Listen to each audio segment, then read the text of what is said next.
نحمده ونصلی علی رسولہ الکریم اما بعد فقد قال اللہ تبارک و تعالی کما ورد فی بدء سورۃ اسراء او سورۃ بنی اسرائیل اعوذ باللہ من الشیطان الرجیم بسم اللہ الرحمن الرحیم سبحان الذي اسرى بعبده ليلا من المسجد الحرام الى المسجد الاقصى الذي باركنا حوله لنريه من آياتنا انه هو السميع البصير وآتينا موسى الكتاب وجعلناه هدى لبني اسرائيل الا تتخذوا من دوني وكيلا ذرية من حملنا مع نوح انه كان عبدا شكورا وقضينا الى بني اسرائيل في الكتاب لتفسدن في الارض مرتين ولتعلن علوا كبيرا فاذا جاء وعد اولاهما بعثنا عليكم عبادا لنا اولي باس شديد فجاسوا خلال الديار وكان وعدا مفعولا ثم رددنا لكم الكرة عليهم وأمددناكم بأموال وبنين وجعلناكم أكثر نفيرا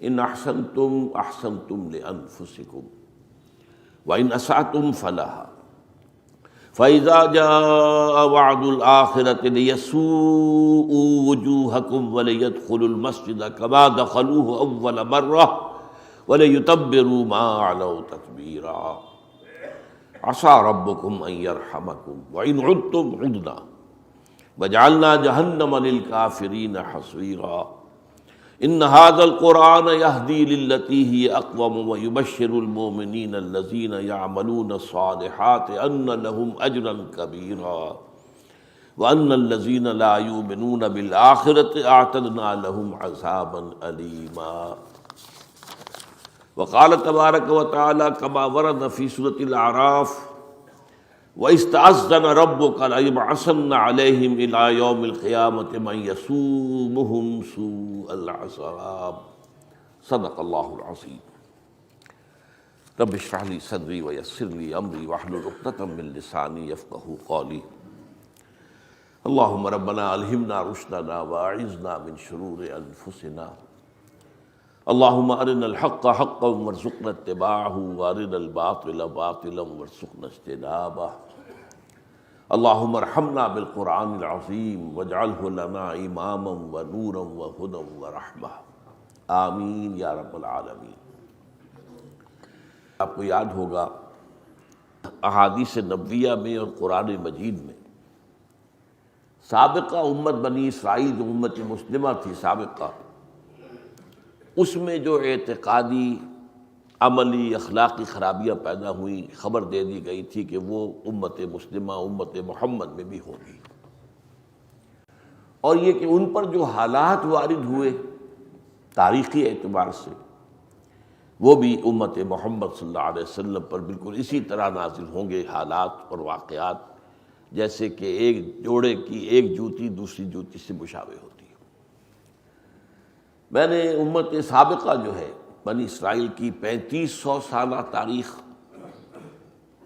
اس لیے کہ آغاز ہوتا ہے 1400 یا 1500 قبل مسیح سے، جب حضرت موسیٰ کو تورات دی گئی، اور تاحال وہ امت باقی ہے، ختم تو نہیں ہوئی ہے، تو آج تک اس امت کی تاریخ جاری ہے۔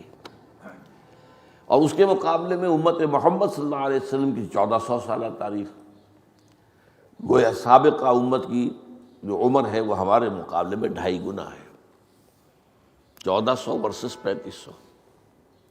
اس کا میں نے تقابل کر کے آپ کو بتا دیا تھا کہ بالکل جس کو ہم کہتے ہیں کاربن کاپی، حضور کے بعثت تک سابقہ امت پر 2 دور عروج کے آ چکے تھے، 2 زوال کے آ چکے تھے، اور زوال کے دوروں میں ان پر بہت شدید عذاب اللہ کا آیا تھا۔ اس کی بھی تفصیل میں آپ کے سامنے بیان کر چکا ہوں، لیکن آج خاص طور پر میں چاہتا ہوں کہ ان 2 زوالوں کا ذکر چونکہ قرآن مجید میں خاص طور پر کیا گیا ہے، ان آیات مبارکہ میں جو میں نے آج آپ کو پڑھ کر سنائی ہے، تو قرآن کے حوالے سے بھی وہ بات سمجھ لیں۔ کہ یہ بات میری تاریخ کی نہیں ہے کہ عام طور پر جو ہے اسے ایک جو ہے ہسٹوریکل فینومینن سمجھا جائے، بلکہ یہ تاریخ وہ ہے جو قرآن مجید سے ثابت ہے۔ سورہ بنی اسرائیل کا آغاز جس آیت سے ہوتا ہے اس میں تو حضور کا جو سفر معراج ہے اس کے پہلے حصے کا ذکر ہے۔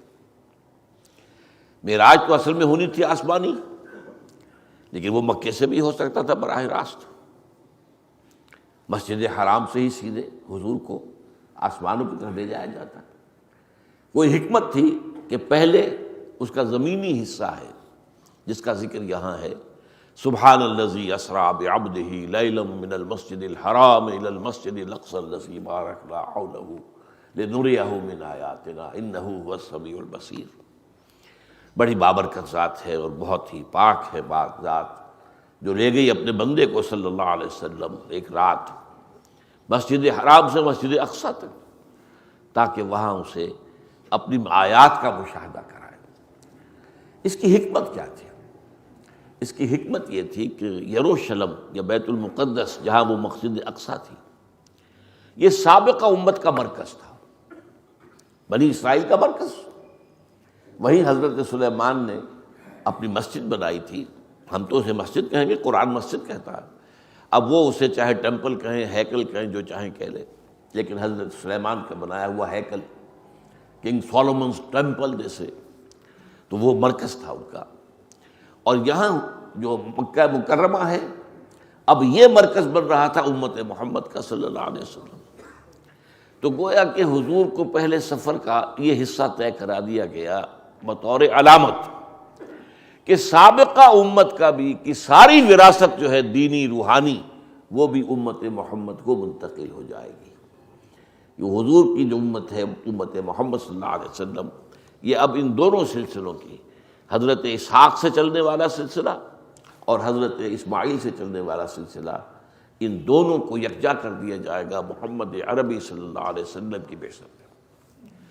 اس کے بعد فرمایا کہ وَآتَيْنَا مُوسَى الْكِتَابَ وَجَعَلْنَاهُ هُدًى لِبَنِي إِسرائیل۔ اس وقت میں آیات کا درس نہیں دے رہا ہوں، صرف اشارات کر رہا ہوں ان کے حوالے سے۔ اور ہم نے موسیٰ کو کتاب عطا کی اور اسے ہدایت نامہ بنایا بنی اسرائیل کے لیے۔ اب یہ بھی بات جو ہے بہت نوٹ کرنے کی ہے، میں نے کہا تھا کہ بطور قوم تو یہودیوں کی تاریخ حضرت یعقوب سے شروع ہو جاتی ہے، وہ تو گویا کہ 1800 قبل مسیح یا 1900 قبل مسیح کا معاملہ ہے، لیکن بطور امت شروع ہوئی ہے تاریخ جب کہ کتاب دے دی گئی، تورات دے دی گئی صحرا سینا میں، اس کا ذکر کر دیا گیا۔ موسیٰ کو کتاب عطا کی اور اس سے ہم نے بنی اسرائیل کے لیے ہدایت نامہ بنایا، اور اس میں اشارہ ہو گیا یہ پوری نوع انسانی کے لیے ہدایت نامہ نہیں تھا۔ ہدی للناس تو یہ قرآن ہے جو حضور پر نازل ہوا ہے، ہدی لبنی اسرائیل، بنی اسرائیل کے لیے ہدایت۔ اللہ تتخذوا من دونی وکیلا، اب اس میں ایک نقطہ بیان ہو گیا کہ تورات کی اور قرآن کی سب کی مشترکہ تعلیم کا لب لباب کیا ہے؟ اللہ کے سوا کسی اور کو اپنا کارساز نہ سمجھنا، توحید کا یہ لب لباب، لا حول ولا قوت الا باللہ، اس بات کو ذہن نشین کر دیا جائے۔ اللہ تتخذوا من دونی وکیلا ذریۃ من حملنا مع نوح انہ کان عبدا شکورا، اور تم اولاد ہو انہی کی جنہیں ہم نے سوار کرایا تھا نوح کی کشتی میں، اور یقیناً ہمارا بندہ جو ہے نوح وہ بہت ہی ہمارا ایسا بندہ تھا جو شکر گزار تھا۔ اب اس کے بعد آ رہے وہ تاریخی حوالے۔ وَقَضَيْنَا إِلَىٰ بَنِي إِسْرَائِيلَ فِي الْكِتَابِ لَتُفْسِدُنَّ فِي الْأَرْضِ مَرَّتَيْنِ وَلَتَعْلُنَّ عُلُوًّا كَبِيرًا، اور ہم نے پہلے ہی بتا دیا تھا بنی اسرائیل کو کتاب میں، یعنی یہ پیشین گوئیاں تورات میں تھیں، کہ تم 2 مرتبہ بہت سرکشی کرو گے، فساد مچاؤ گے، دنیا کے اندر گمراہی کی بہت نئی نئی جو ہے راہیں ایجاد کرو گے، تو یہ اور بہت زیادہ تم سرکشی کرو گے۔ اب اس میں نوٹ کیجئے گا کہ اس میں 2 دوروں کا ذکر ہے، لیکن ان پہلا دور میں نے بتایا تھا کہ اس میں آغاز ہوا تھا 700 قبل مسیح میں، جبکہ اسوریوں نے، آشوری یا اسیرینز شامی قوم، اس نے جو اسرائیل کی مملکت تھی اسے ختم کیا۔ قرآن اس کا ذکر نہیں کر رہا، قرآن اس دوسرے مرحلے کا ذکر کر رہا ہے جب کلدانی آئے، نبوکدنضر آیا، اور اس نے نہ صرف یہ کہ یروشلم کو برباد کیا بلکہ وہ جو مسجد تھی مسجد اقصیٰ اس کو بھی مسمار کر دیا۔ مسجد کے حوالے سے جو اہمیت اس کی تھی وہ پہلی بات کی نہیں تھی، وہ صرف ایک سیاسی واقعہ تھا، اس میں معاملہ یہ بھی تھا کہ مسجد اقصیٰ برباد کی گئی۔ تو فرمایا فَإِذَا جَاءَ وَعْدُ الْآخِرَةِ وَعْدُ أُولَاهُمَا، جب دو جو ہم نے کہے تھے دو مرتبہ ایسے آئیں گے تاریخ میں، جب ان کے پہلا موقع آیا بَعَثْنَا عَلَيْكُمْ عِبَادًا لَنَا أُولِي بَأْسٍ شَدِيدٍ، ہم نے تم پر مسلط کر دیے اپنے وہ بندے جو بہت جنگجو تھے، فرشس لوگ تھے، بہت سخت تھے۔ فجاسو خلال الدیار، وہ تمہاری بستیوں کے اندر گھس گئے، تمام بستیوں کے اندر تہو بالا کر دی، تمہاری ساری آبادیاں تلپٹ کر دی۔ وکان وعدا مفعولا، اور اللہ کا وعدہ پورا ہو کر رہا۔ پہلا دور تمہارا یہ آیا جو بغاوت کا تھا، فساد کا تھا، اس پر جو اللہ کے سزا کے کوڑے پڑے ہیں، میں آپ کو بتا چکا ہوں، لاکھوں یہودیوں کو یروشلم میں قتل کیا ہے، اور لاکھوں کو پھر وہ بھیڑ بکریوں کی طرح ہانک کر، ظاہر بات، اور ٹرک تو ہوتے نہیں تھے اس زمانے میں جیسے کہ پی او ڈبلیوز کو جو ہے ٹرکوں میں سوار کرا کے لے جایا جائے، بلکہ وہ تو بھیڑوں بکریوں کے ریوڑوں کی طرح لے کر گئے ان کو، اور بیبیلونیا میں انہیں کیپٹیوٹی میں رکھا، اسے وہ کہتے ہیں ہمارا دور اسیری کیپٹیوٹی۔ لیکن اس کے بعد پھر اس کا ذکر یہاں نہیں ہے۔ اس کے بعد یہ کہ ایک دور آیا، انہوں نے توبہ کی، حضرت عزیر علیہ السلام کی دعوت پر لبیک کہا، انہوں نے اپنی اصلاح کی، عقائد بھی درست کیے، اپنے اعمال بھی درست کیے، تو پھر اللہ تعالیٰ نے انہیں عروج دیا۔ اس عروج کا ذکر نہیں ہے۔ پھر جو دوسرا زوال آیا اس کا ذکر ہے۔ اس میں پہلے عروج کی جو درمیان میں انہیں وقفہ ملا ہے اس کا ذکر کیا گیا ہے، ثم رددنا لکم الکرۃ علیہم، تمہاری اس پہلی شکست و ریخت کے بعد ہم نے تمہیں باری لوٹا دی ان پر، وَأَمْدَدْنَاكُمْ بِأَمْوَالٍ وَبَنِينَ وَجَعَلْنَاكُمْ أَكْثَرَ نَفِيرًا، اور تمہاری مدد کی بیٹوں سے بھی اور مال سے بھی، اور تمہاری تعداد بھی کثیر کر دی۔ اب یہ دوسرا عروج جو آیا، لیکن اس کے بعد ایک اصول بیان کر دیا، ان احسنتم احسنتم لانفسکم، اگر تم نے کچھ بھلا کیا اپنے لیے کیا، اس کا اجر و ثواب تمہارے لیے اللہ کے ہاں محفوظ ہے۔ وَإِنْ أَسَأْتُمْ فَلَهَا، کوئی برائی کمائی ہے تو وہ بھی اپنے اوپر کمائی ہے، وہ تمہارے نفس کے اوپر جو ہے وہ وبال جو ہے اس کے ذریعے سے آ کر رہے گا۔ فَإِذَا جَاءَ وَعْدُ الْآخِرَةِ، جب دوسرے عذاب کا وقت آیا، لِيَسُوءُ وُجُوهَكُمْ، اب یہاں پر وہ الفاظ محذوف ہیں، بَعَثْنَا عَلَيْكُمْ عِبَادًا لَنَا أُولِي بَأْسٍ شَدِيدٍ، ان کو قرآن مجید جو ہے الفاظ کے اندر کمی کرتا ہے، جہاں کوئی چیز از خود واضح ہو جائے تو اس کو محذوف کر دیتا ہے۔ تو تمہارے اوپر پھر مسلط کر دیے ہم نے جو بہت ہی خونخوار لوگ تھے، تاکہ تمہارے حلیے بگاڑ دیں۔ وَلْيَدْخُلُوا الْمَسْجِدَ كَمَا دَخَلُوهُ أَوَّلَ مَرَّةٍ، اور داخل ہو وہ مسجد میں جیسے کہ وہ داخل ہوئے تھے پہلی مرتبہ۔ جیسے نبوکدنضر نے تباہ کی تھی مسجد اقصیٰ، ایسے ہی ٹائٹس رومی نے دوبارہ جو ہے اس کو دوبارہ انہوں نے بنا لیا تھا، لیکن اس کی بھی تعبیر جو ہے اس کو اس نے ختم کر دیا۔ عسیٰ ربکم ان یرحمکم، اب یہ اصل میں ایک خاص جو ہے اس امت کے ساتھ اللہ کا معاملہ ہے، اس کا حصہ رہ گیا، وہ بھی پڑھ لیجئے۔ فَإِذَا جَاءَ وَعْدُ الْآخِرَةِ لِيَسُوءُ وُجُوهَكُمْ وَلِيَدْخُلُوا الْمَسْجِدَ كَمَا دَخَلُوهُ أَوَّلَ مَرَّةٍ وَلِيُتَبِّرُوا مَا عَلَوْا تَتْبِيرًا، جب وہ دوسری صدا کا وقت آیا تو ہم نے ایسے لوگ مسلط کیے جو وہ لوگ انہوں نے تمہارے حلیے بگاڑ دیے اور مسجد میں داخل ہوئے، اس کی بے حرمتی کی، اس کو گرایا بھی جیسے کہ پہلی مرتبہ داخل ہوئے تھے، اور جس چیز پر بھی ان کو اختیار مل گیا اس کو تباہ و برباد کر دیا۔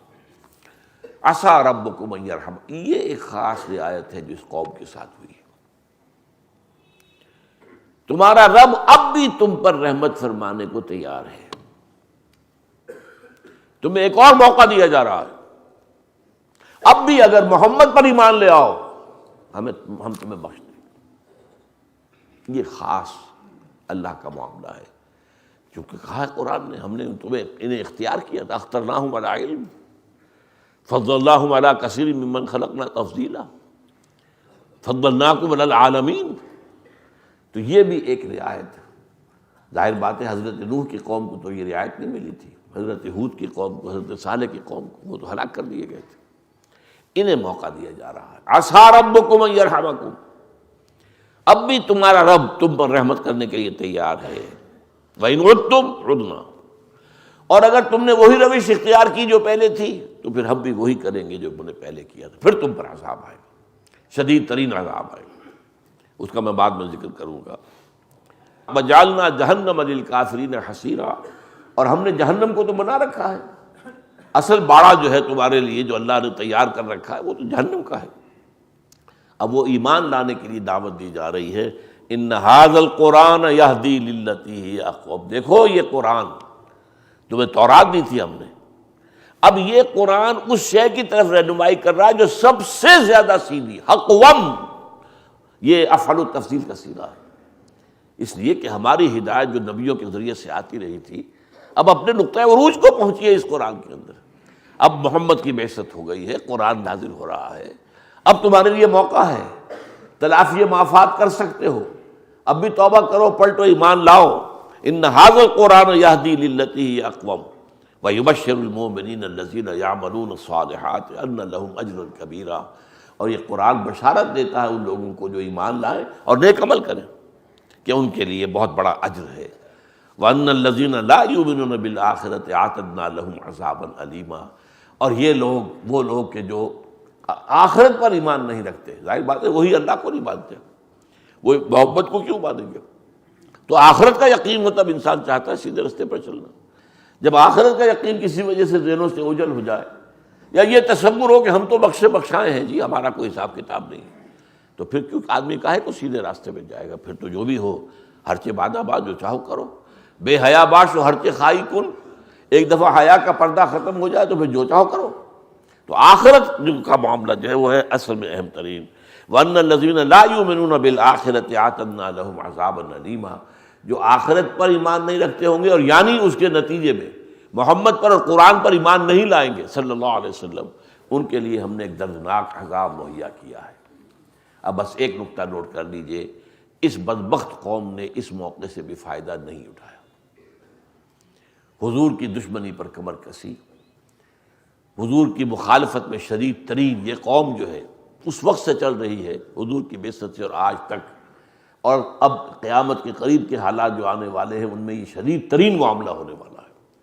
اس قوم کے اندر وہ جو ہے تو اس کی بدبختی کا منظر یہ ہے کہ اللہ نے انہیں جو ایک اور موقع دیا تھا، ایک خاص رحمت جو فرمائی تھی، اس سے بھی انہوں نے فائدہ نہیں اٹھایا۔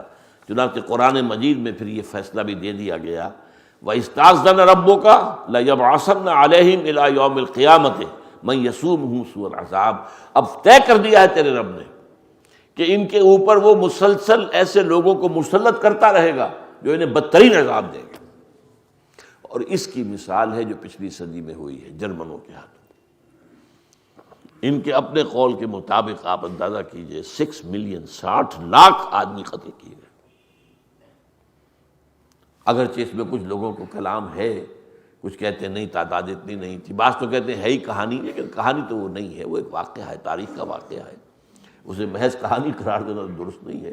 ہاں یہ ہو سکتا ہے کہ اعداد و شمار میں کمی بیشی ہو، لیکن واقعہ یہ ہے کہ بدترین جو ہے عذاب پچھلی صدی میں ان پر آیا۔ بہرحال میں نے جو پچھلی مرتبہ عرض کیا تھا اس کے ضمن میں چند نکات میں اور چاہتا ہوں کہ آپ نوٹ کر لیں۔ دیکھیے جو میں نے سملیرٹیز تھیں وہ تو بیان کر دی تھی، ان پر پہلے حملہ آور آئے شمال سے، سیریا سے، اسیرینز، مسلمانوں پر پہلے حملہ آور آئے شمال سے، یورپ سے، کون؟ کروسیڈرز۔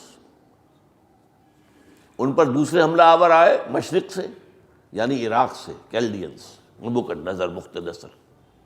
ہم پر دوسرے آئے مشرق ہی سے، لیکن کون؟ تاتاری۔ پھر ہمارا جو دوسرا دور زوال آیا، ان کا جو آیا وہ بھی یورپین قوتوں کے ہاتھوں آیا، یعنی گریکس اینڈ رومنس۔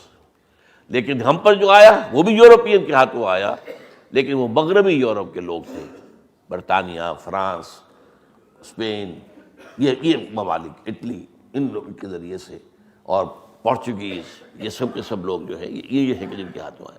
یعنی عجیب بات نوٹ کر لیجیے، یہ تاریخ جغرافیہ کا مسئلہ ہے، کیونکہ بنی اسرائیل کی حکومت مختصر سی تھی۔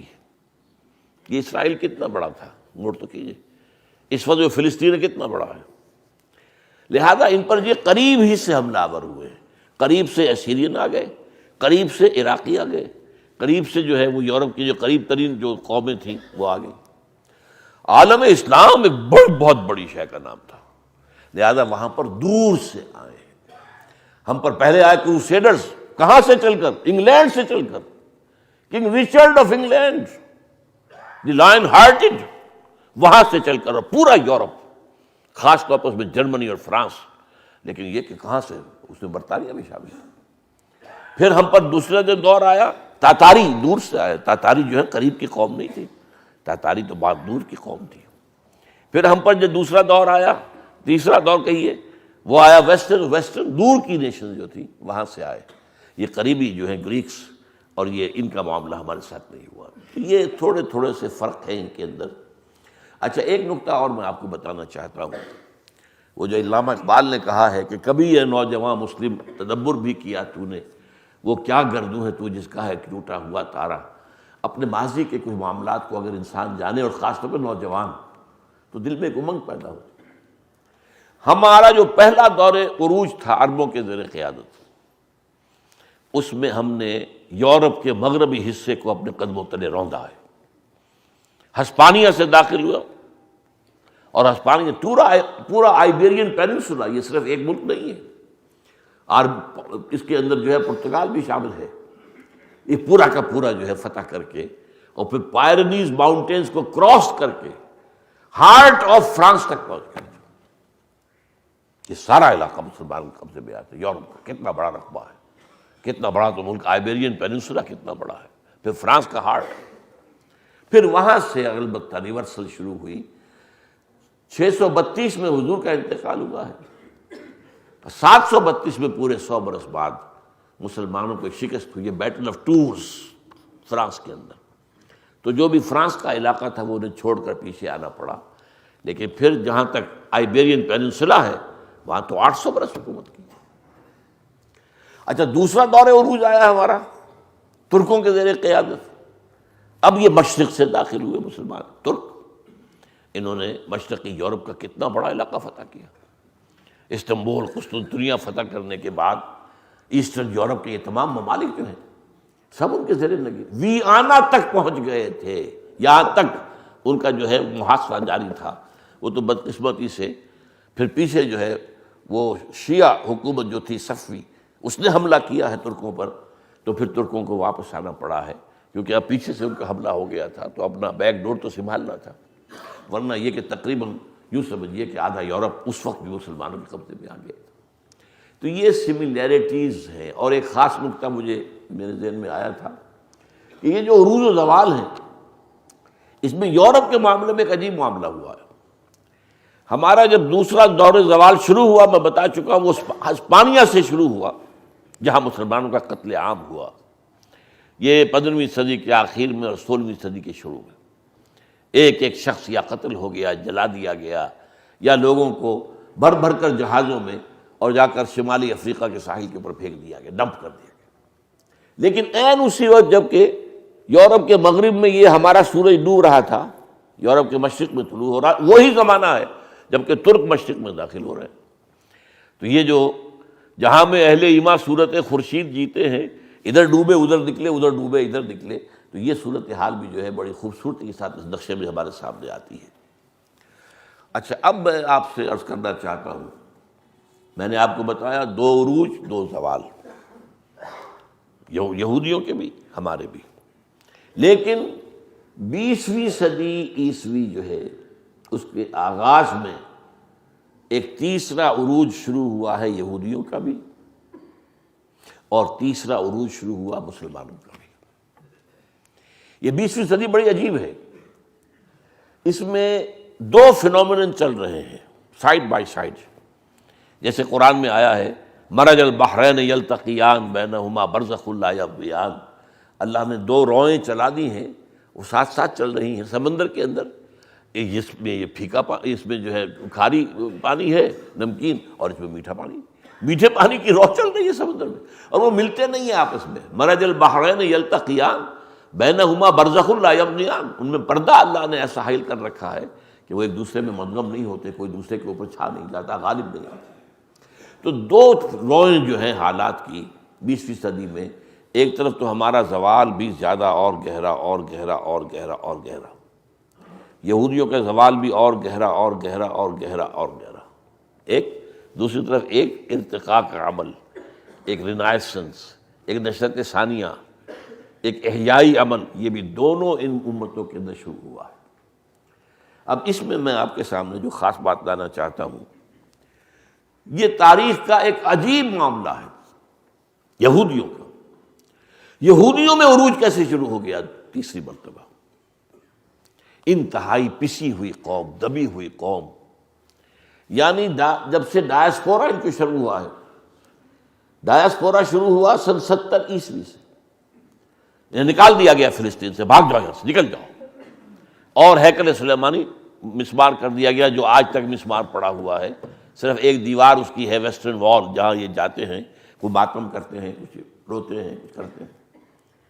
اس پورے دور کے اندر ان پہ 1500 برس تک، سن 70 کے بعد سے لے کر انتہائی ذلت، مسکنت، ان سے شدید نفرت دنیا میں، لوگوں کو خاص طور پہ یورپ کے اندر شدید پرسیکیوشن، تشدد، نفرت ان سے، انہیں شہروں میں رہنے کی اجازت نہیں تھی، گھیٹوز میں رہو باہر، جیسے کہ کوڑیوں کے لیے کوئی علیحدہ بنا دیے جائیں کہ شہر میں مت آنا، بس باہر رہو، تو یہ کہ ان کو علیحدہ رہو، یہ گندے ہیں، ان میں بدبو آتی ہے، یہ لوگ جو ہے اس قابل نہیں ہے کہ انہیں ہم اپنے شہروں کے اندر آنے دیں۔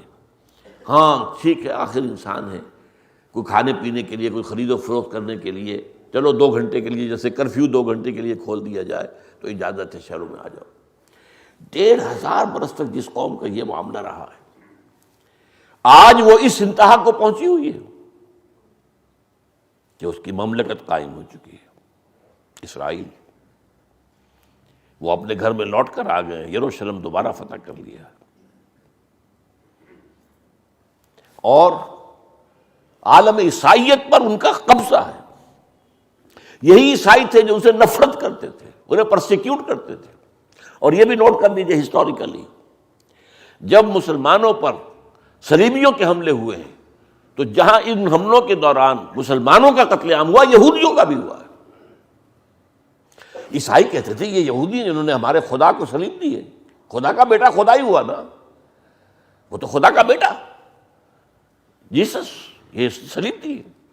اب آپ اندازہ کیجئے کتنی دشمنی ہوگی ان کے اندر، کس طریقے سے انہیں پرسیکیوٹ کرتے تھے۔ اسی طرح اسپین میں جب انہوں نے مسلمانوں کا قتل عام کیا ہے تو یہودیوں کا قتل عام بھی کیا ہے۔ گویا کہ 16ویں صدی کے آغاز تک معاملہ کیا تھا یورپ میں کہ عیسائی شدید نفرت کرتے تھے، پرسیکیوٹ کرتے تھے، تشدد کرتے تھے، اور ان پر ذلت اور مسکن طاری ہو گئی تھی یہ یہودیوں کے اوپر۔ لیکن ببی تفاوت رأس کجا آستاب کجا، کہاں 20ویں صدی کے اواخر میں آ کر یہ کہاں سے کہاں پہنچ گئے۔ 20ویں صدی کے وسط میں ان کی مملکت قائم ہو گئی، ان کا جو بنایا ہوا بینکنگ سسٹم پوری دنیا پر چھا گیا، ان کا بنایا ہوا ہے۔ این بنوک، این فکر چالاک یہود انہوں نے بنایا ہے، اور یہ پوری دنیا پر چھایا ہوا۔ اور آپ کو معلوم ہے دنیا کی تعداد میں، دنیا میں انسانوں کی جو نفری ہے، اس میں مذہبی اعتبار سے سب سے زیادہ تو عیسائی ہیں نا، 2 ارب کے لگ بھگ ہیں، اور وہ اس وقت پوری طرح تابع ہیں، یہود کے قبضے میں ہیں۔ ان میں خاص طور پر جو ویسٹ ہیں، وائٹ اینگلو سیکسن پروٹیسٹنٹس، وہ تو ان کے پکے جو ہیں اعلی کار ہر معاملے کے اندر۔ یہ اتنا بڑا انقلاب کیسے آیا؟ یہ ایک بہت اہم مسئلہ ہے سمجھنے کا تاریخ کا۔ اس کی جو کی ہے وہ کیا ہے؟ تاریخی اعتبار سے چند باتیں نوٹ کر لیجئے۔ جب طارق ابن زیاد ہسپانیہ فتح کر رہا تھا، یہودیوں نے اس کی مدد کی تھی، اسے راستے بتائے تھے، ادھر سے جاؤ، ادھر سے جاؤ، ادھر سے حملہ کرو۔ وجہ کیا تھی کہ ہسپانیہ میں ان پر شدید تشدد ہوتا تھا، پرسیکیوٹڈ مائنورٹی تھے، عیسائی ان سے نفرت کرتے تھے، دباتے تھے، مارتے تھے۔ تو آپ کو معلوم ہے دشمن کا دشمن تو دوست بن جاتا ہے۔ تو یہاں انہوں نے مسلمانوں کی مدد کی، نتیجہ کیا نکلا؟ اب مسلمانوں نے ان کی قدر کی، اور مسلم اسپین جو ہے، بن گوریون نے اپنی کتاب میں لکھا ہے، Muslim Spain was the golden era of our diaspora. ہمارا ڈائسپورا جو شروع ہوا تھا سن 70 عیسوی سے، اور جو 1917 تک جاری رہا، اس ڈائسپورا، یہ انتشار، دور انتشار، کہ ہم جو ارض مقدس سے نکال دیے گئے اور پوری دنیا میں منتشر کر دیے گئے، اس کا گولڈن ایرا کون سا ہے؟ وہ مسلم اسپین ہے۔ وہاں ان کی عزت کی گئی، ان کو وہ حیثیت حاصل ہو گئی، انہوں نے چونکہ مدد کی تھی فتح کرنے میں، وہ فوری اس کا جو ہے منطقی نتیجہ یہ تھا۔ اور وہاں پر جو ہے اب نوٹ کیجئے، وہاں بیٹھ کر انہوں نے یورپ میں عیسائیت کے اندر نقب لگائی، عیسائیت کے اوپر حملہ کیا۔ وہ کس طور سے؟ ہسپانیہ کی یونیورسٹیاں تھیں اس وقت دنیا میں جن سے کہ روشنی پھیل رہی تھی علم کی، وہ بغداد سے یہ معاملہ منتقل ہو کر آ چکا تھا اسپین میں۔ یہاں پہ بڑی بڑی کورڈووا، گریناڈا، تولیتلا، جسے ٹولیڈو کہتے ہیں، ٹولیڈو، گریناڈا، اس کی بڑی بڑی یونیورسٹیاں تھیں۔ یہ علم کا، تہذیب کا، تمدن کا، روشنی کا بہت بڑا مرکز ہسپانیہ۔ اب یہاں پر سے جو یونیورسٹیوں سے پڑھنے آتے تھے، بالکل قریب میں جو ممالک ہیں وہ کون سے ہیں؟ ہسپانیہ کے ساتھ لگا ہوا فرانس ہے، جہاں مسلمان داخل ہو گئے تھے۔ فرانس کے ساتھ ملا ہوا جرمنی ہے، اور نیچے ایک ٹانگ کی نیچے شکل نکلتی ہے اٹلی کی۔ خاص طور پر ان تین ملکوں سے نوجوان آتے تھے پڑھنے کے لیے، لیکن جس طرح ہمارے نوجوان جاتے ہیں امریکہ یا انگلینڈ، لیکن بدقسمتی سے ہمارے نوجوان وہیں کے ہو کے رہ جاتے ہیں۔ یہ آئے ہیں واپس اپنے ملکوں کے اندر۔ انہوں نے آ کر یہودیوں نے وہاں پر، اور وہاں پر وہ بہت اچھی حالت میں تھے، ان کے اندر کچھ خیالات کے جراثیم پیدا کیے۔ وہ جراثیم لے کر یہ اپنے اپنے ملکوں کو واپس آئے۔ ان جراثیم کے ذریعے سے ان تین ملکوں کے اندر دو تحریکیں اٹھی: اصلاح مذہب، ریفارمیشن، اور رینیسنس، احیاء العلوم۔ اب احیاء العلوم کی تحریک کا بھی نتیجہ یہ نکلا، جب فزیکل سائنسز کو عروج ہونا شروع ہوا، اس کا ایک منطقی نتیجہ نکلا، انسان کی سوچ میں ایک تبدیلی آئی۔ بھئی یہ خدا ہے یا نہیں ہے یہ تو پتہ نہیں، یہ کائنات تو ہے نا، یہ تو ریئل ہے۔ خدا تمہارے اپنے ذہن کا تصور ہے، یا ہے یا ہے یا ہے نہیں ہے، کچھ نہیں، کوئی ثبوت تو نہیں ہے ہمارے پاس۔ لہذا توجہ کرو اس میٹیریل ورلڈ کے اوپر، ساری توجہ جو ہے فزیکل سائنسز کے اوپر اب اس اعتبار سے مرتکز ہو گئی۔ اسی طرح یہ روح کچھ ہے یا نہیں ہے، کیا پتہ، کس نے دیکھی؟ کوئی وزن بھی اس کا نہیں کیا جا سکا آج تک۔ تو روح کسے کہتے ہیں؟ کہ جسم تو ہے نا، take care of this body, اس جسم کے لیے بہتری کا جو ہے، اس کی بہبود کا، اس کی تمام ضرورتوں کی فکر کرو۔ روح ہے یا نہیں ہے، چھوڑو اس مسئلے کو، یہ بحث ایک منطقی سی بحث ہے۔ اسی طرح نمبر 3، کوئی اور زندگی ہے یا نہیں، لائی آفٹر ڈیتھ، کیا پتا ہے کہ نہیں؟ کس نے آگے بتایا واپس مرنے کے بعد؟ کوئی نہیں جانتا۔ یہ زندگی تو ہے نا، اسے سنوارو۔ اب تمہارا نظام ہونا چاہیے، تمہاری تہذیب ہونی چاہیے، تمہارے اندر جو ہے سوشل سیکیورٹی کا نظام ہونا چاہیے، بہتر زندگی بناؤ، بہتر ریاست قائم کرو۔ یہ 3 ورسز 3، اس پر میرا ایک کتاب چاہے اسلام کی نشرت ثانیہ کرنے کا اصل کام، کہ اس مغربی تہذیب کا جو مرکزی نقطہ ہے وہ کیا ہے۔ وہ یہ نہیں کہتے کہ ہم خدا کا انکار کرتے، کیا پتہ بھائی ہے یا نہیں ہے، ٹھیک ہے ہوگا، we don't say he is not their, لیکن یہ کہ کچھ آپ ثبوت تو نہیں ہے نا۔ کائنات ہے اصل شے، اس پر توجہ کرو۔ روح ہے یا نہیں، ہم نہیں کہتے کہ نہیں ہے، ہوگی، لیکن جسم تو ہے نا، اس میں تو اختلاف نہیں ہے، تو ساری توجہ اس پر کرو۔ یہ حیات دنیاوی تو ہے نا، اس کا کوئی انکار کر سکتا ہے؟ اس کا تو کیا پتہ ہے یا نہیں، آخرت کی خبر خدا جانے۔ تو یہ ہے اصل میں شفٹ آف ایمفیسس، ذات باری کی بجائے کائنات، روح کی بجائے جسم، حیات اخروی کی بجائے حیات دنیاوی۔ اور دین اور مذہب کا مرکزی نقطہ کیا ہے؟ کہ اصل زندگی آخرت کی زندگی ہے۔ وَإِنَّ الدَّارَ الْآخِرَةَ لَهِيَ الْحَيَوَانُ لَوْ كَانُوا يَعْلَمُونَ۔ تو مذہب کی جڑ کٹ گئی کہ نہیں کٹ گئی؟ یہ سارے اثرات اصل میں اس رینیسنس کی اس موومنٹ کے اندر، اور اس میں یہودیوں کا فکر جو ہے، اور وہ عیسائیت کو کرپٹ کرنے کے لیے، معاشرے کو کمزور کرنے کے لیے انہوں نے یہ چالیں چلی۔ اصلاح مذہب میں انہوں نے کیا کیا؟ یہ کیا ہے؟ یہ جو ہے پوپ مختار مطلق بن کے بیٹھا، وہ ہی بھائی بائبل ہے تمہارے سامنے، بائبل پڑھو،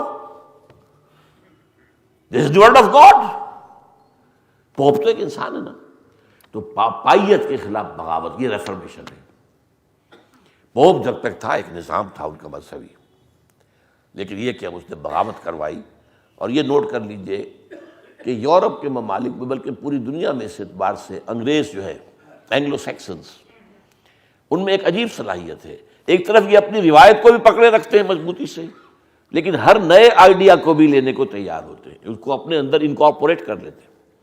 یہ نہیں کہ پہلی چیز کو ختم کر کے دوسری شروع کی جائے، پہلی بھی رہے، ہماری روایات ہیں۔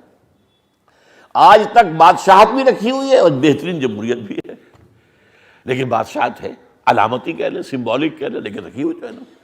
فرانس میں تو خاتمہ ہوا، جرمنی میں خاتمہ ہوا، ہر جگہ خاتمہ ہوا، یورپ میں اور کئی ممالک میں بھی ہے، لیکن اس میں سب سے زیادہ جو ہے ان انگریزوں میں ہے۔ انہوں نے اس سارے تھاٹ کو قبول کیا سب سے آگے بڑھ کر، اور پہلی بغاوت جو پوپ کے خلاف ہوئی یورپ میں، وہ انگلینڈ میں ہوئی۔ چرچ آف انگلینڈ قائم ہو گیا علیحدہ، nothing to do with the pope, we are independent. تو وہ جو ایک مرکزیت تھی ان کے نظام میں، اس کو ختم کر دیا۔ پھر انہوں نے توجہ کر دی کہ بائبل پڑھو۔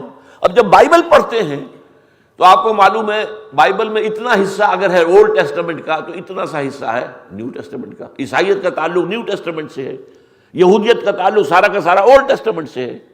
تو اب عیسائیوں پہ آنکھیں کھلی کہ اصل شے تو یہ ہے، اصل تو یہی قوم ہے، ابراہیم کی اولاد یہ ہیں، یہ اسحاق اور یعقوب کی اولاد ہیں، ان کو اللہ تورات دی گئی۔ تو اس سے جو یہودیوں کی جو ان کی ایک ذہنی، فکری، مذہبی جو ہے، ان کے اوپر ایک رعب کی کیفیت طاری ہوئی، اور ایونجلزم شروع ہوا، سارا زور بائبل پر، ایونجلسٹ ایک بڑی تحریک اٹھی۔ تو یہ دو کام ہوئے ہیں جن کو وہ اصلاح مذہب کہتے ہیں۔ تیسرا کام جو کیا ہے، یہ نوٹ کر لیجئے، اب یہ حقائق ہیں۔ اس پورے دور میں یورپ میں جو بڑے بڑے فلسفی ہیں سب یہودی، بڑے بڑے سائنسدان سب یہودی، ڈارون ہے تو یہودی ہے، مارکس ہے تو یہودی ہے، آئنسٹائن ہے تو یہودی، سب کے سب یہودی۔ ذہانت ان کے پاس ہے، اگرچہ اس کا سب سے بڑا مصرف یہ سازشوں کے اندر کرتے ہیں، سازشیں بنانے میں، ایول جینیس، اس میں شک نہیں کہ ذہانت آج بھی ہے ان کے اندر۔ آج بھی آپ جا کے امریکہ میں دیکھ لیجئے، جتنے تعلیمی ادارے ہیں وہاں پہ، پروفیشنل ادارے ہیں، ان کے اندر ٹاپ کے اوپر تو یہودی بیٹھا ہوا۔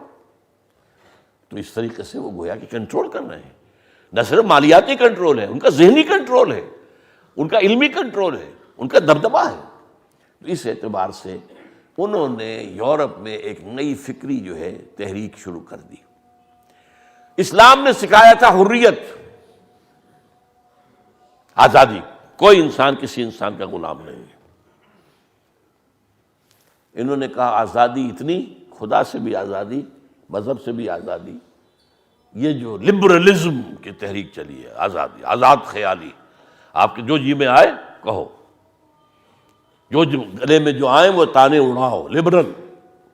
نمبر دو، اس کے اندر سیکولرزم کا زہر جو گھولا پہلے انہوں نے گھولا ہے۔ مذہب کو علیحدہ کر دو، سیاست کو علیحدہ کر دو۔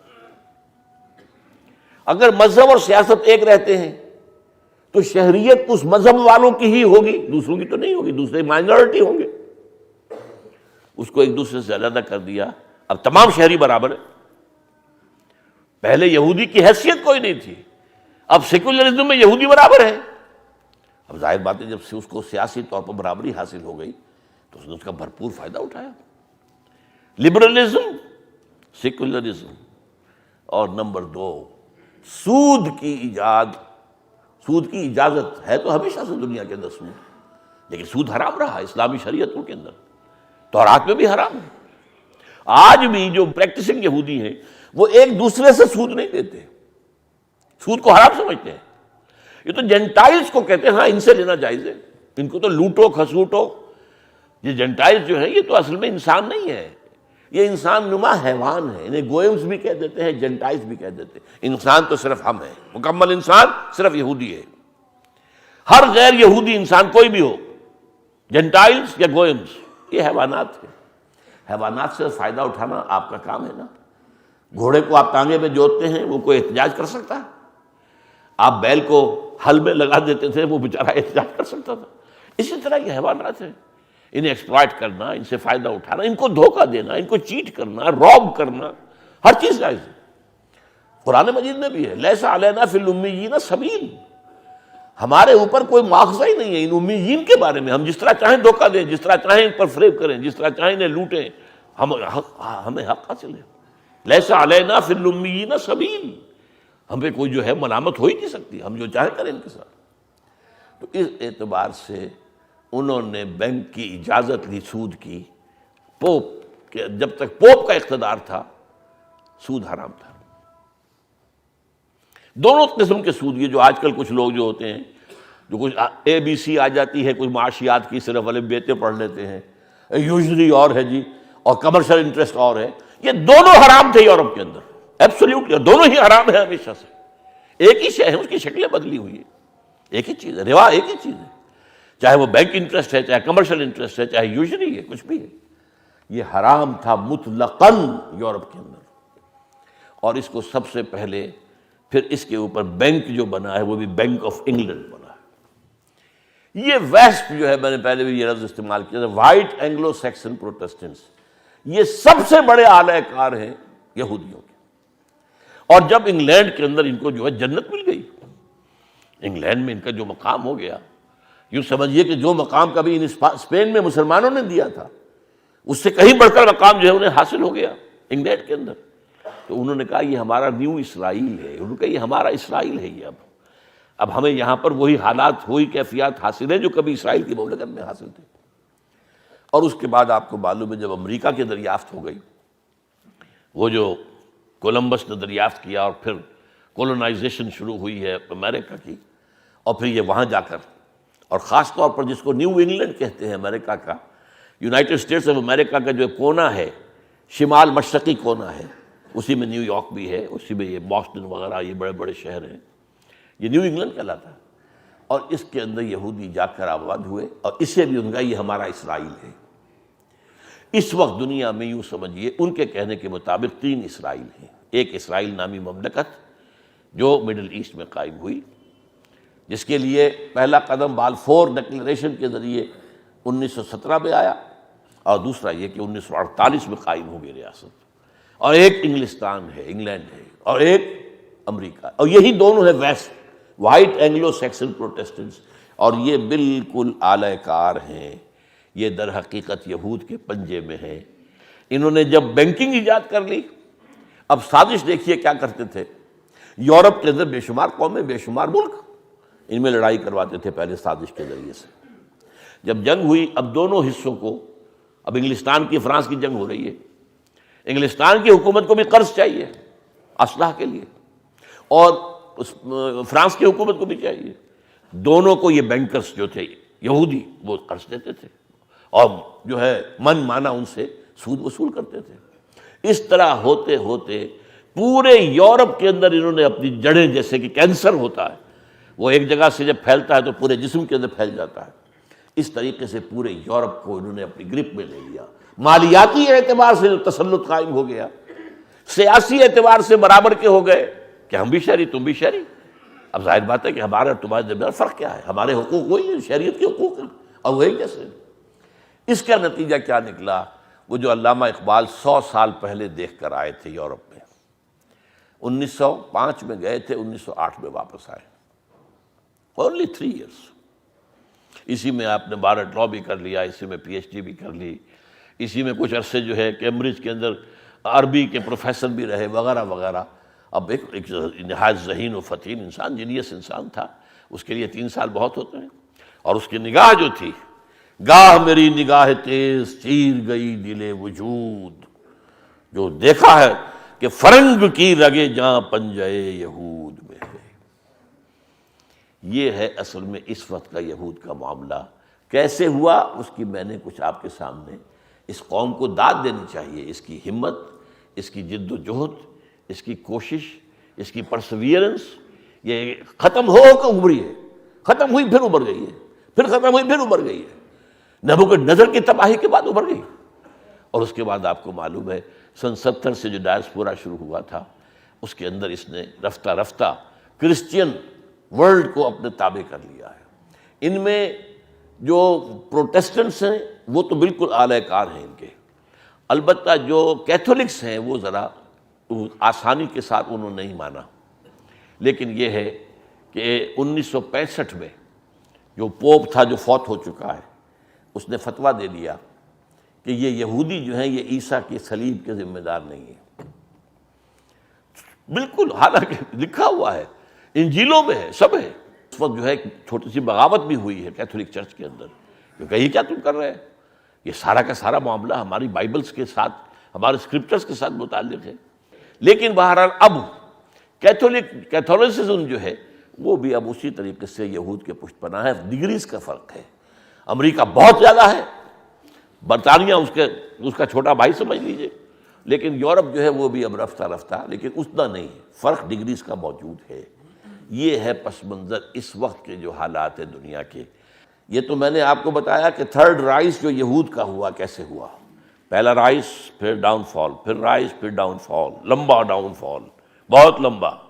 لیکن پھر جو تھرڈ رائز شروع ہوا اس کا فینومینن کیا ہے؟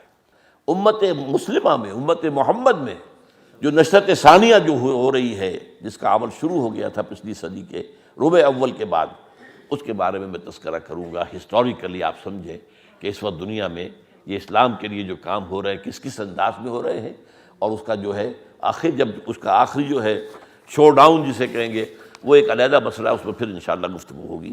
اقول قولی ھذا واستغفر اللہ لی ولکم ولسائر المسلمین والمسلمات۔